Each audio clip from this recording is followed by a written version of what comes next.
Сәлем құрметті жан, каналға тіркеліп, лайк басып, комментарий қалдыруды ұмытпа. Сайдмурат Давлатов, мен және ақша. Сіздің ақшаға деген көзқарасыңыз.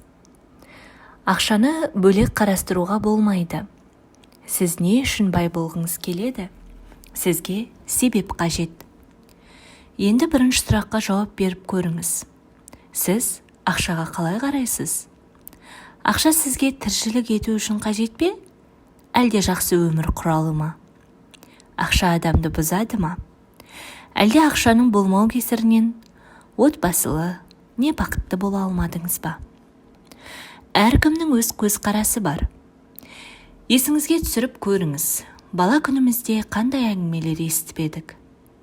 Ақша адамды бұзады. Кішкентай балаларға ақша беруге болмайды. Сіз бай адамның рақымды болғаны туралы фильм көрдіңіз бе? Біз бай адамдары жоқ қоғамдық құрылыста өсіп ержеттік. Кейбір адамдар басқаларынан жағдайы сәл жақсырақ болды, бірақ бай болмады. Барлығы көп ақшалы болудан қорықты. Егер сізде 2 велосипед, әдемі көлік және шатырыңыз басқалардан биік болса, бұл сырттай мінеушілікке себеп болатын. Қазіргі жастарда өмірге жаңа көзқарас қалыптасқан. Алайда буындағы едәуір адамдар әлі де бұрынғы көзқарасты ұстануда. Заман өзгерді. Алайда көп адамдардың санасы әлі де жаңа өмір тәртібіне үйрене қойған жоқ. Сондықтан олар, мен көп ақшаны не қыламын? Жанұяда тыныштық болса, ұрыс-керіс болмаса, балалардың дені сау болса болды деп ойлайды. Үлкен ақша мұндай отбасыларға бақытсыздық алып келуі мүмкін. Себебі бай отбасыларда барлығы жақсы болмайды деген мысалдарға сенеді.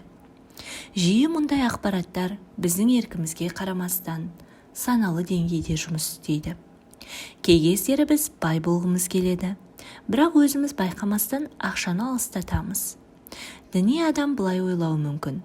Көп ақшаның салдарынан жұмаққа түсе алмаймын. Мен бай болмасам да жақсы адал адаммын. Бай адамдарға қараңызшы. Олар саясатқа араласады, заңды бұзады, адамдарды алдайды.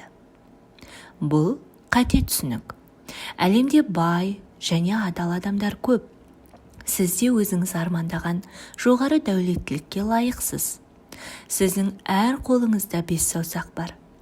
Сіздің бір саусағыңыз басқасынан қажеттірек деп ойламайсыз ғой. Барлық саусақтарыңыздың маңыздылығы бірдей. Енді саусақтарымызды біртіндеп бүге отырып, әр адам үшін маңызды заттарды талқылайық. Бірінші саусақ – сіздің отбасыңыз. Отбасылық тыныштығыңыз, сіздің жанұяңыз қамсыз болуы тиіс. Болмаған жағдайда сіз тыныш өмір сүріп, жұмыс істей алмайсыз. Екінші саусағыңыз – денсаулығыңыз. Бұл жерде артық түсіндірудің қажеті жоқ. Үшінші саусақ – бұл ақша. Ақша отбасы мен денсаулық тәрізді маңыздылыққа ие. Кей адамдар алдымен ақша табу үшін денсаулығын құртады.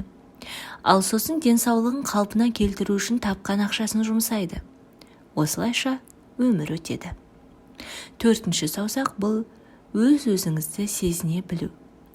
Өз-өзіңізді сезіне білу – бұл өзіңізді өмірде кім ретінде сезіну жолы. Әдетте бұл жағдайда ешкім көңіл аудармайды. Сондықтан көңіл күйде де, жұмыста да өзгерістер болып тұрады.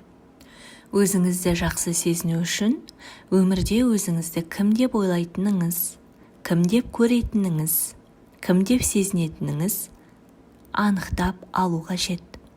Сонда әр күніңіз нәтижелі болатыны анық. Егер адамның көңіл күйі жақсы болса, жұмысы да өнімді болады.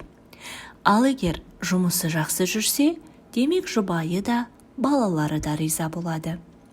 Бесінші саусағыңыз бұл өміріңіздің мақсаты. Барлық айтылған заттардың маңыздылығы бірдей. Алдымен қызмет, содан кейін ғана тұрмысқа шығу немесе үйленуіме болады деп есептейтін адамдар бар. Немесе алдымен ақша табу керек, қалғаны содан соң белгілі болады. Бұл көзқарас дұрыс емес. Өмірдің барлық саласы бірдей маңызды. Өмірді кейінге қалдыруға болмайды. Егер жазба сізге ұнаған болса, лайк басып, комментарий қалдырып, каналға тіркелуді ұмытпаңыз. Махаббатпен, Перизат Султан.